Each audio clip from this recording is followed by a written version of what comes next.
Hi everyone.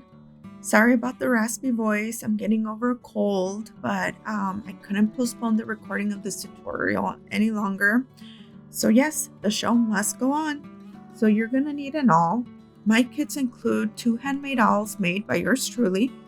The walnut is a fine tip and it has a green cap on it. The birch is an ultra fine tip and that one has a blue cap. The fine tip, which is the walnut, can handle pretty much any project and is what I use for all of my projects. But sometimes you want something a little bit more delicate. Maybe you're planning on designing or embroidering a design that is going to be using 1 to 2 strands of thread. You definitely want to use the ultra fine. I use the ultra fine for all my lettering because I want to stitch those letters using 2 strands of thread. Here you can see the difference in hole size the awls make. Okay, let's move on. So make sure that you print your pattern at 100% scale and you cut it out. You can use a ruler and X-Acto knife or a pair of scissors will do as well. So you're going to need a styrofoam block. I have found this to be the perfect density. The poster boards you find at the dollar store might seem like a good idea, but they have a layer of paper glued to the top. This makes it just a little bit harder to punch through. Doing 1 or 2 holes won't be a big deal, but when you have to pierce a lot, you don't want any resistance. Plus, I don't think they are thick enough. I like to use styrofoam that's at least 1/2 inch thick.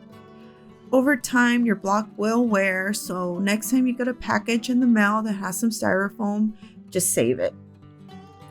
So now open your card and lay the right side over your styrofoam block and then lay your template over the card.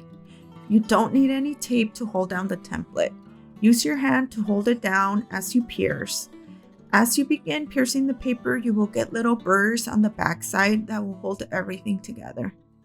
If you forget to pierce a hole, no worries. You can easily align the template back to the card. The little burrs will help it fall back into place. To customize the pattern template, you will need to print the lettering guide and the word/phrase page at 100% scale. Cut out your lettering guide and the word you would like to stitch.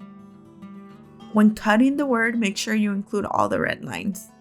These will help you line everything up. So now all you have to do is line up the center line and the horizontal lines and tape it all down with some clear tape. And you are ready to start piercing.